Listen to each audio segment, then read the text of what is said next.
Welcome to Satsang.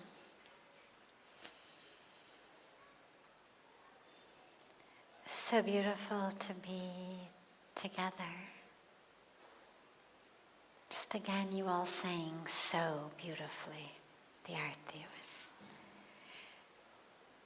Raise your hand if you were not in the Ganga Arati this evening.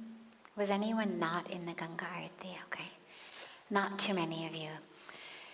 These amazing beings from all over the world have been in our yoga course for not even the last 2 weeks. Did a presentation in the Arati of sacred Vedic mantras that had the precision of pronunciation as though they had been studying in our Gurukul for the last 6 months at least.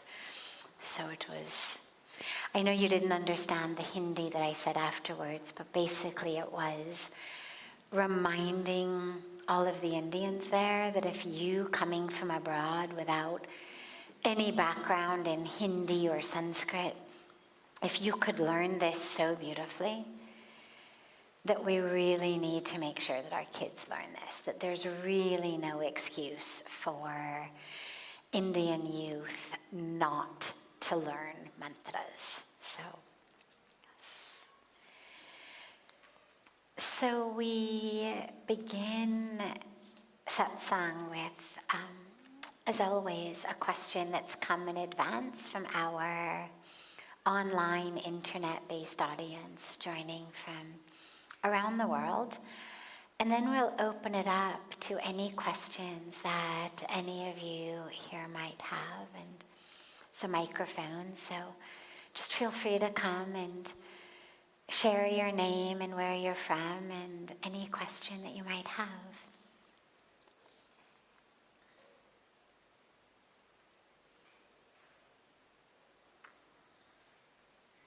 How can we manage our resentful feelings when our parents do not respect us, do not show interest in our children, their grandchildren, and do not value who we are, but they demand for us to be there when they need us? This has been asked by Marcia. Whether it's our parents or anyone really, but especially people who are close family members. I mean, it stings if it's even just a random neighbor or a colleague in your office. But it stings much more when they're family members, and especially when they're parents, because if there is an embodiment of unconditional love on earth in human form, it should be our parents, like by definition. Other relationships, we have to learn to love people. You know, ideally, eventually, maybe you can develop that level of love, but it's got to be learned. But with parents, it should be automatic. It should be non-negotiable that our parents love us unconditionally. And yet they don't, most of the time. Occasionally you get lucky and you're born to enlightened beings and you have that beautiful benefit and opportunity. But for most of us, our parents are humans, walking their own human karmic journey, with their own human tendencies of fear and confusion and ego and desires and ignorance and illusion and all of the things. And so we don't get that, which we really would like.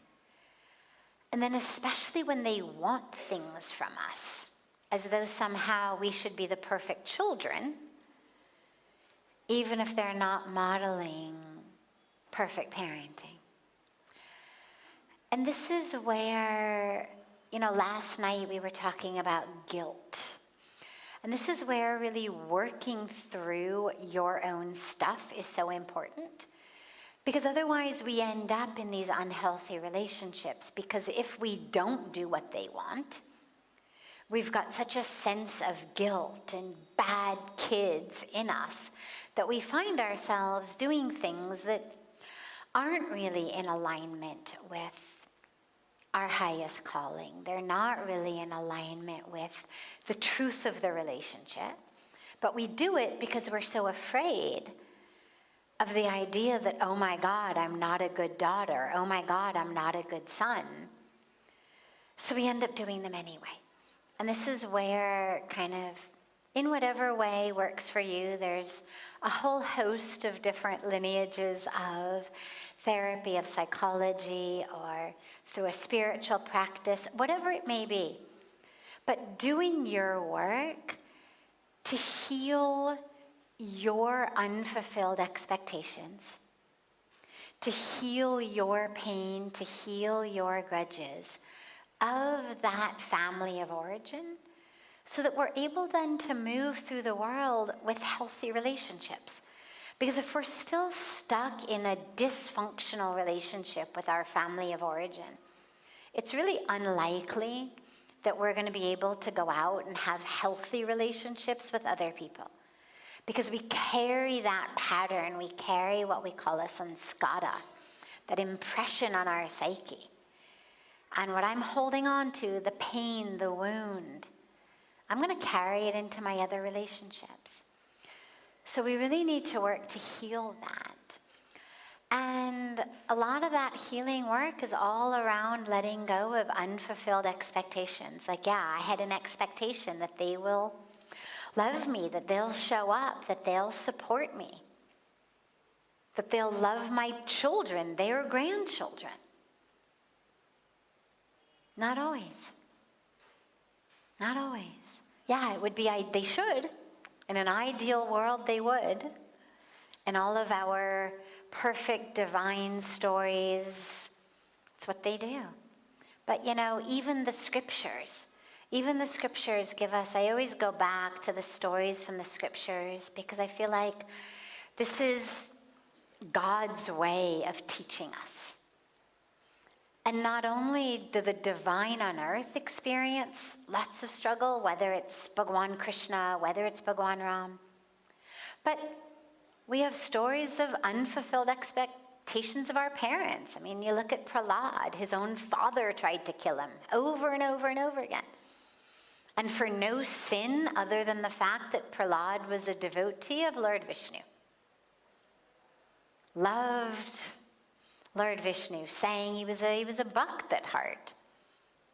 Father tried to kill him. Krishna's uncle tried to kill him. Locked up his mom, his dad, in jail, just so that he could kill every one of the preceding, what would have been Krishna's brothers and sisters. Killed every one of them upon birth. So we're given these stories, I think, to kind of teach us. It's not just you. It's not just your family. Like, look here, even in our scriptures, we've got parents who are like this, uncles who are like that. And it's just part of our human package. So in terms of how to deal with it, you deal with it the same way that you deal with everything else in the world that you have no control over. You accept it. Doesn't mean you like it. Doesn't mean that you have to give it a lot of time and energy. Doesn't mean you've got to, suck it up and go and do whatever they want. But it means you accept it on an internal level, as in, so it is. Because every time the mind says, it should be like this, it should be like that, this isn't fair, that's essentially us yelling into the universe, you got it wrong. And the universe isn't listening. Because the universe, by the standards with which the universe operates, the universe has got it perfect. There's never been a moment that I've ever heard about in any scripture, in any historical story, in any spiritual story, in which somebody yelled out into the universe, from Job to Kunti to Draupadi to anybody in between, which they yelled into the universe, "Oh God, you got it wrong." And God said, "Oh, really? Oh, so sorry. Let me just rewind that and do it a different way." There's not one story that I've ever heard of in which it happened like that. We are always the ones who have to adapt. There's always a purpose in it on a grand scheme of things. It always is in alignment with a karmic flow, a karmic journey, a karmic package. The compromise is always on our side. It's always on our side. And so it's just a colossal waste of time and energy to scream into the universe that it's not fair, that you got it wrong. Because all you do is lose your voice and your time and your energy. Instead, ask yourself, okay, here we are. Here we are. This is the situation we are now in, now what? And you have a choice in this particular situation. Do you do what they ask you to do, or do you not? Well, what I would say is, if you do it without any expectation. Don't do what they ask because you are still holding on to the expectation that if you are just a good enough daughter, eventually they will show up as good enough parents. Don't do it as a bargain. If you're going to do it from a clear place within you, in which your compassion and loving kindness meditations have expanded to include them. And to the extent possible, you are going to do what they want. They did give you life after all. And so we do what we can. But don't do it with the expectation. And if you feel that the demands are too much and the demands are out of alignment with your values, with your ethics, with your priorities, with your dharma, with your karmic journey, then say no. And sit in the presence of being the one who's able to say no. You have the right to do that. Doesn't make you a bad person. Just do it with clarity. Don't do it as a reaction. Because if you do it as a reaction, you're going to regret it. Anything we do unconsciously in a reactive mode, we almost always regret. Do it consciously. Assess the situation. What is the best for your growth? And then move accordingly. But let go of the expectation. If you're old enough to be joining Satsang online and sending in questions by email, it means you're old enough to let go of the unfulfilled expectations of what your parents did or didn't give you in your childhood. And it's the only way to move on in a healthy and free adulthood.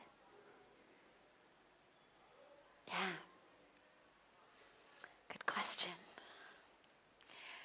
Any questions that anyone here has? Yes, of course, come to the mic.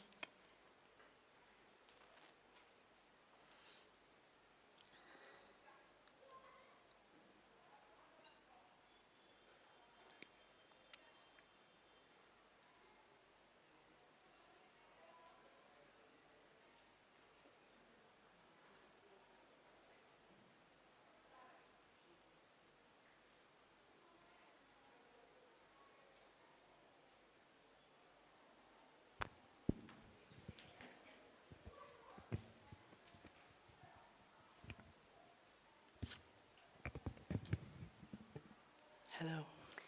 Even the mic's batteries have to be charged. It's always a reminder. Doesn't matter how expensive the equipment is or how good the equipment is, if it's not plugged in and the batteries aren't charged, doesn't work. Reminds us about our life. Doesn't matter how expensive the clothes or how nicely done the packaging. If you're not connected and charged,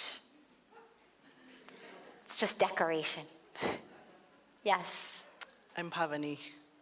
Wonderful. My question is, today is the Transgender Day of Remembrance. And The Transgender Day of? remembrance. Of remembrance. Yeah, and my question is that I'm part of that community, and in my experience of it, it's a very holy experience. And there's a lot of external forces that say otherwise, say it's to be eradicated. And so my question is, how do we, and I think this goes not just for trans folks, but for all folks who experience external oppression, how do we remember and connect with the sanctity of that experience? Thank you. Beautiful. Discrimination is, do me a favor, stay here if you don't mind. It's just so much easier for me to look at you when you're kind of in this field of vision than to keep turning my head to see you.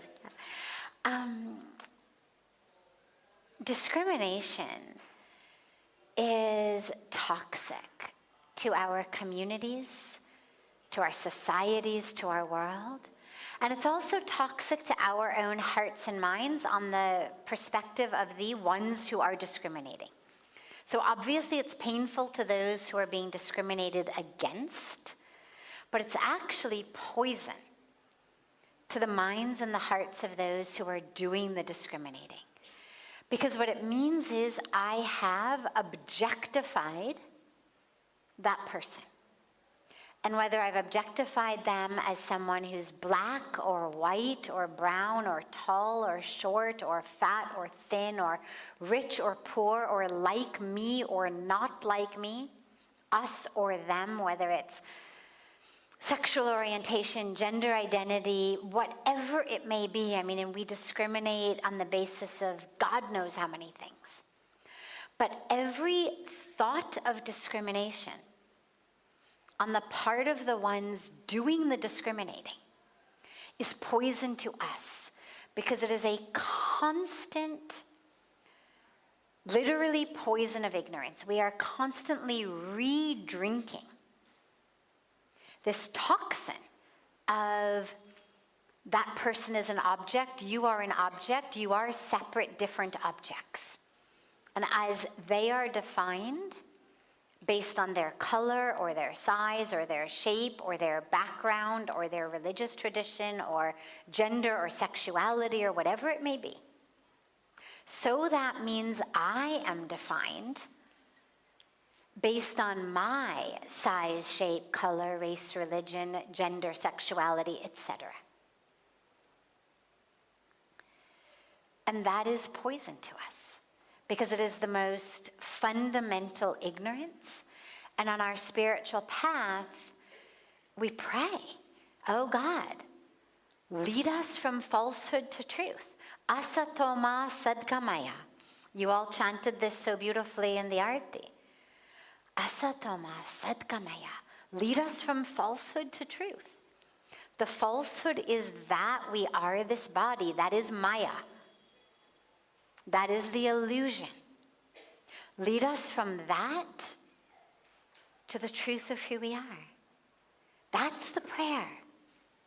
So first, on the part of those doing the discriminating, it is one of the greatest poisons in our minds and our hearts that leaks and destroys communities, societies, nations. On the perspective of those being discriminated against, there's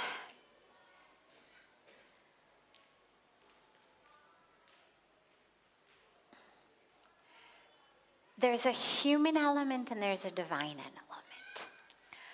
The human element is the element of the heart that is broken because you don't accept my human experience. Whether it's what I look like, whether it's how I pray, whether it's how I love, whether it's how I identify. You don't accept my human experience, and that's heartbreaking. And the only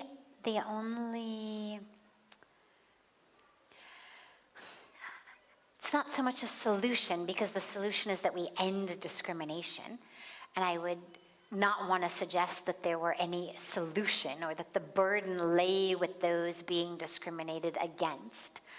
But until the rest of us get our act together to stop discriminating, those being discriminated against, I think the path is one of an inner strength and an inner grounding and an inner truth that is able to recognize that people are simply projecting their falsehood onto you. If you think for a moment about somebody saying, for example, let's say someone says to you, oh my God, you know, your purple braids are really ugly. Your purple braids look awful. Now, neither do you have purple hair nor do you have braids. You know that. You know that very clearly. You don't have to look in a mirror. I could gather 10 people and we could all point a finger at you and say, you know, your purple braids are really ugly. And unless you are unusually insecure, you're not going to need to look in a mirror to double confirm that you don't have purple braids.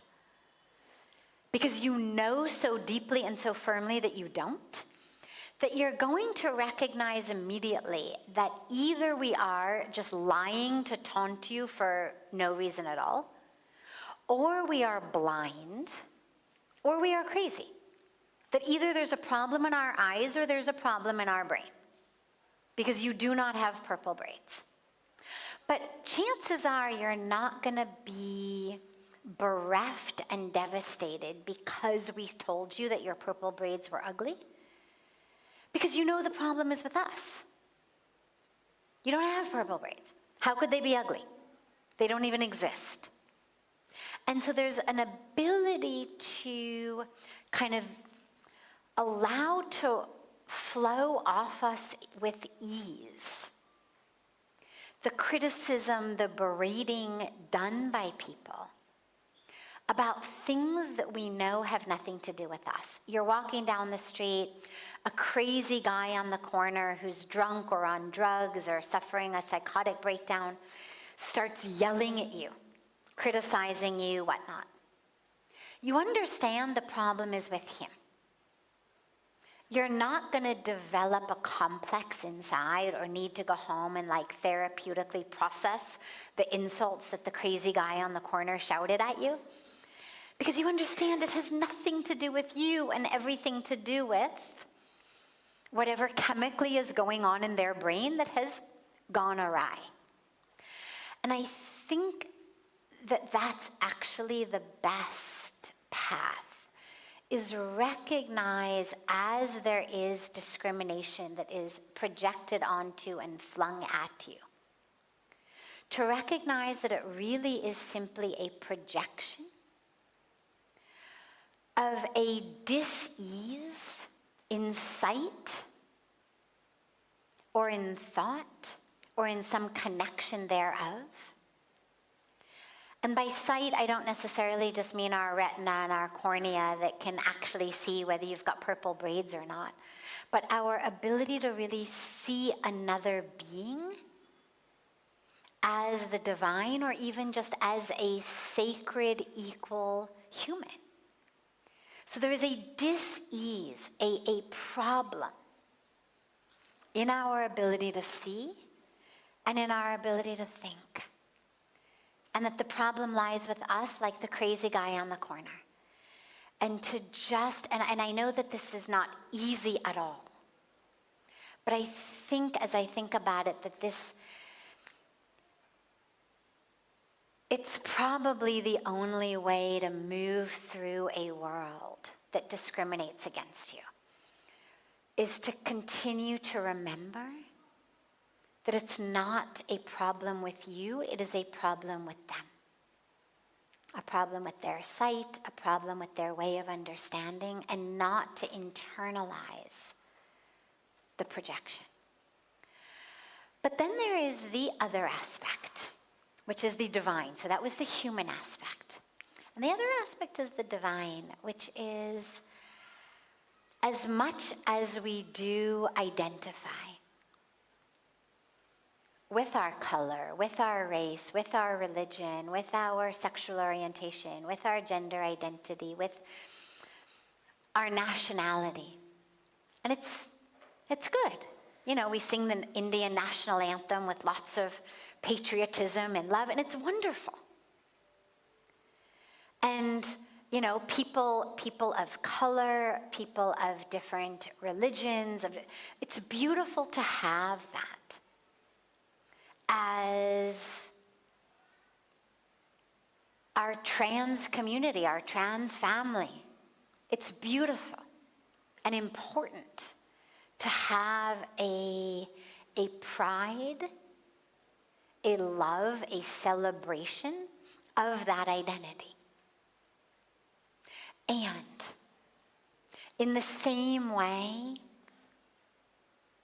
that heterosexual beings who identify as the gender they were born with are also not their bodies, that ultimately we are soul and spirit, so is the trans community.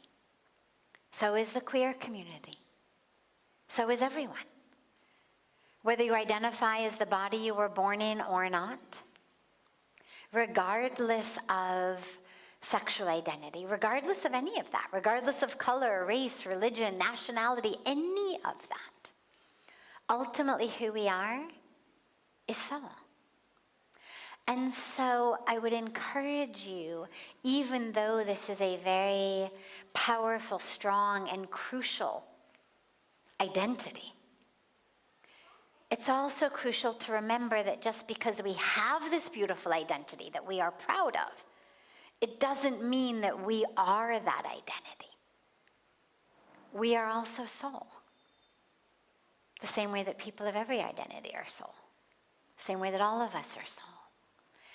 And to allow yourself, when the struggle around the gender identity can become challenging and difficult, to allow yourself to also remember that ultimately at the core you are soul. And your soul who identifies in this way, as other soul identify in different way, in different bodies, different karmic packages. But at the core, every one of us is that same Atma, that same Sat Chit Anand, that existence, that truth, that consciousness, that bliss. And in the same way that none of us should get lost in the ignorant identification as the body, just because you are part of a community that identifies differently with the body, you also should not get lost in that. And learn to hold both. The pride in, the celebration for, whatever the identity may be, whatever the choice may be. And the awareness that ultimately your soul, your spirit, and this time around, the soul is incarnated in the body with this particular karmic journey. But that who you are on the deepest, corest level is genderless, genderful rather. It's everything.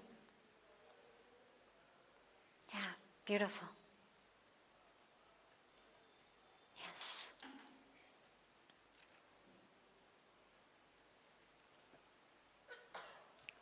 Sadhviji, pranam. And it's good to see you after 2 months again. Sadhviji, my questions could be 2 or 3, wherein I would need your help to stitch them because they come from Vedanta. I'm so sorry. Can you say that again? I said my questions could be a mix of 2 or 3 questions or queries, which has a background to Vedanta, what Okay. Vedanta says, and it has to do with the spirit or the soul, which we just spoke. Sure. But do me a favor, I'm going to just interrupt you before you begin. And I would ask you to just take a moment before you ask your question and allow yourself to drop deeply inward into that actual experience of soul. And allow yourself to ask not that which is just intriguing for the mind, but actually that which is a real jigyasya from within. Because I've just known far too many brilliant academicians in my life, brilliant scholars in my life who are miserable. Academia is wonderful, study is wonderful, philosophy is wonderful, I'm all in favor of it. But it's so important for us to not stay all the time in the mind and to actually allow ourselves to drop into what are the questions in my heart and in my mind, not just that fascinate me or that I'm curious about, but that actually are the ones that are keeping me from living in that truth of me. So just allow yourself to ask from that place rather than the purely mind candy type of place. Thank you so much. It actually has helped me being more composed. Sadhviji, as Vedanta says that we all are souls. It's not body. We are not body, we are soul. It also has a concept of saying that soul cannot be captured in a body, does not have a shape, and does not have any form. So you cannot differentiate saying that this is he soul or she soul or my soul or your soul. So it means soul is not limited to a body or to individual, it is across. Now the confusion starts from here because there is where the human experience comes in. Because if you go with that flow, you could see that because of the karmic, quota, which I can say, or the karmic chakra which everybody has gone through has evolved to a different level. And there is where you tend to be very composing that we are all soul. You tend to do the good, you tend to do the best. Yes. And this is where you could see at times the soul to soul things in journal is not happening. And there is where it's still composed, it's still nice, and you start withdrawing yourself.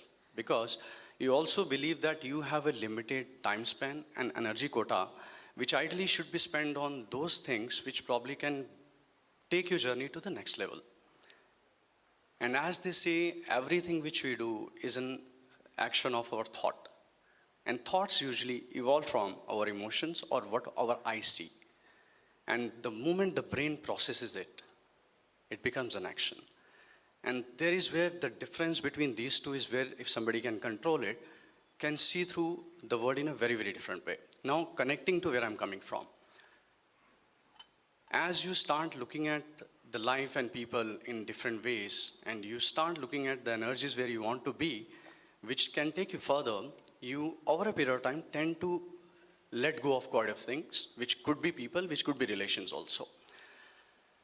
As you just rightly said that I should give it a very, very serious thought, deep dive into my soul and ask the relevant question, the next question. Because you picked it very well, which says that the more you read, intellectually you become intelligent, but you may not grow towards the spiritual world.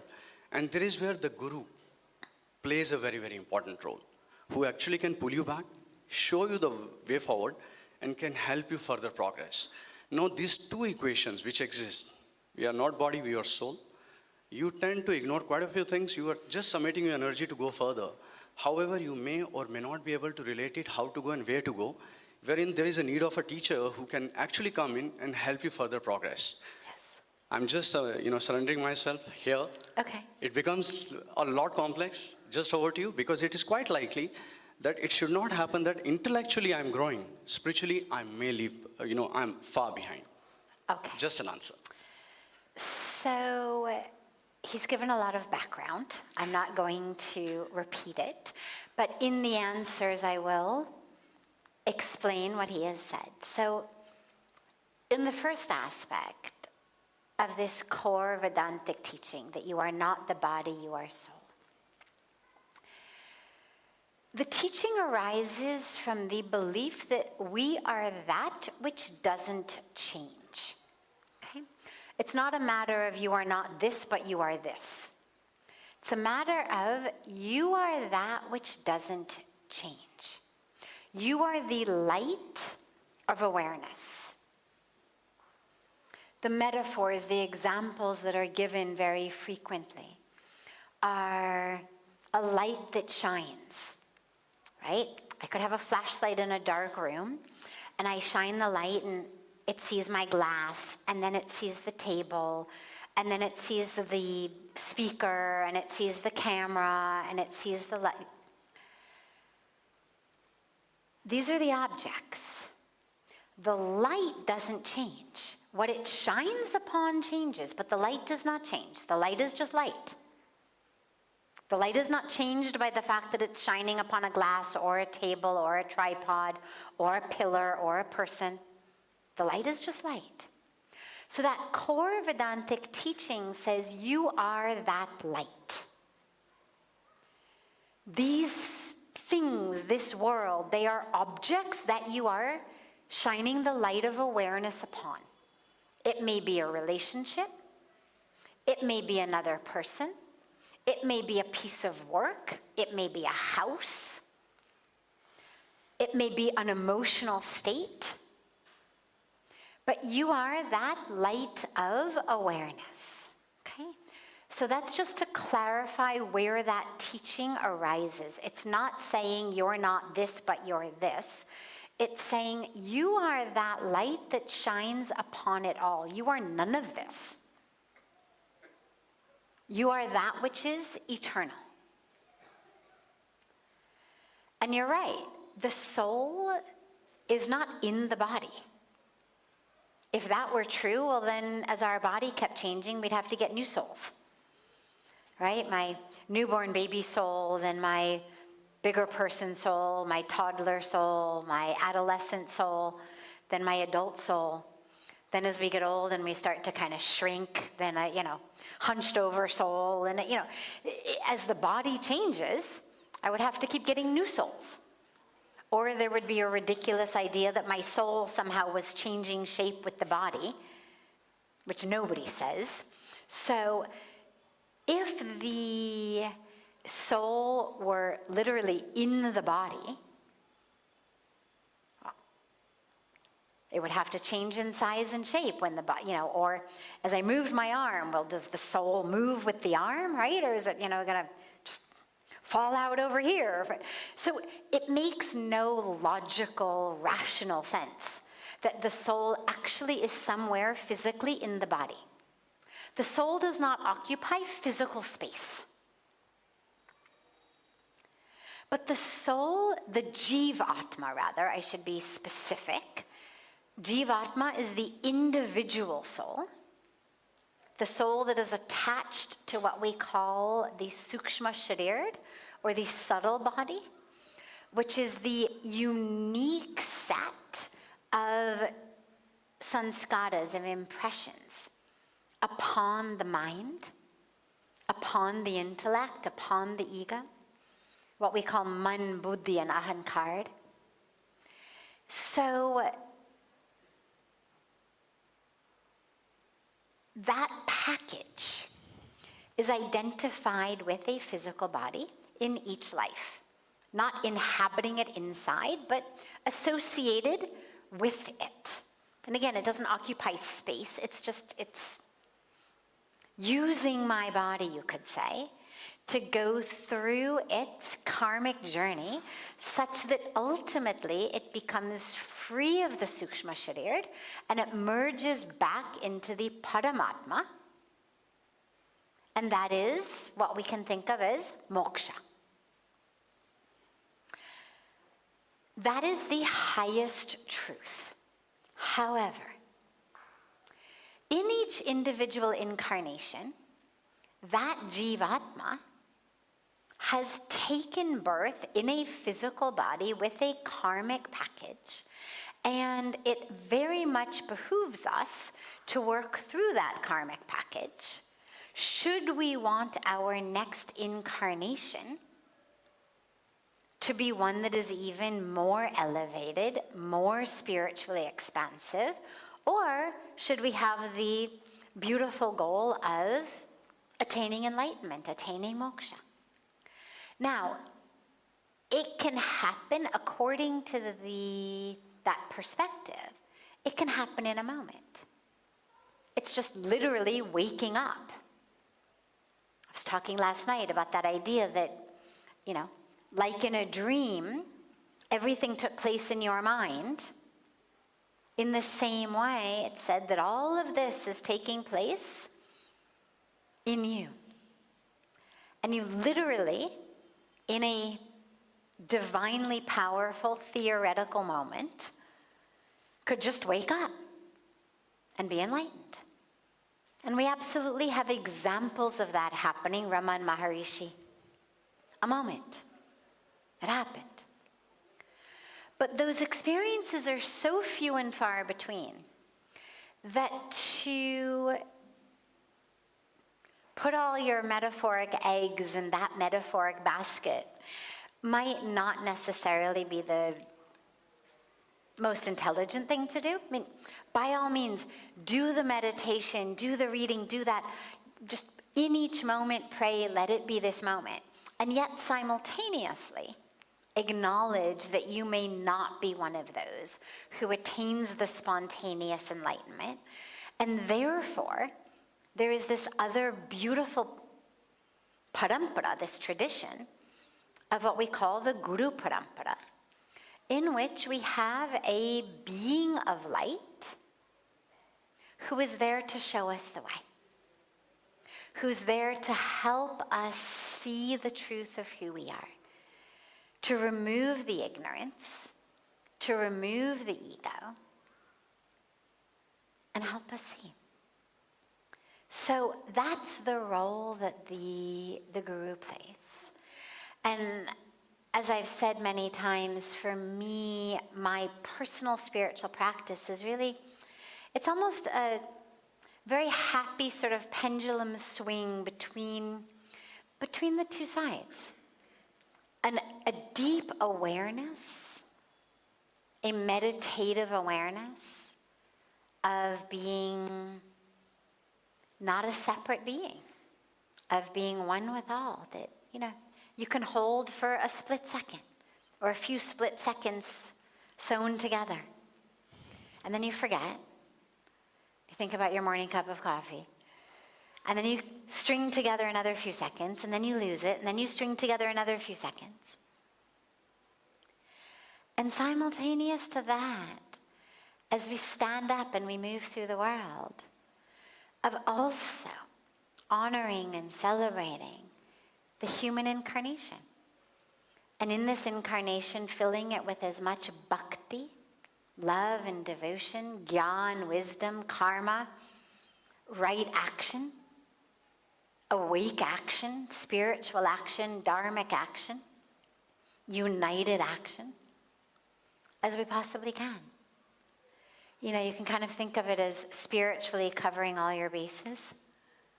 Like whatever way is going to get me there the fastest, why not? Use all of them. Use all of them.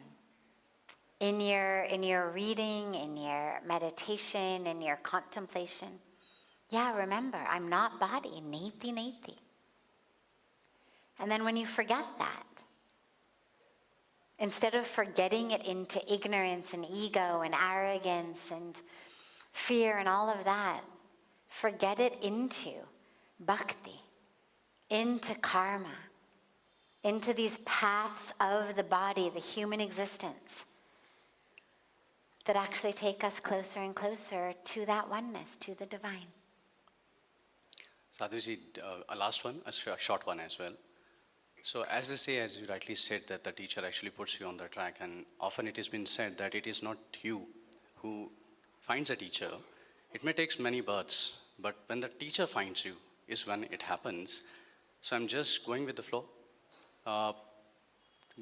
getting deeper into myself, whatever I could feel I should be doing, with being absolutely open-minded, saying that one fine day, if the teacher finds me, I'll be a more blessed soul. Thank you so much. It'll absolutely happen. Just open yourself. Thank you so much. Open yourself, and it'll most definitely happen. Thank you so much. Beautiful. Have a beautiful rest of your evening, everyone. A beautiful morning and day to our family joining us from all over the world. We'll take the other questions tomorrow. Kal aapki question lenge. And I hope that I have the opportunity to be together with you all again tomorrow. I look forward to it. And so much love to you all.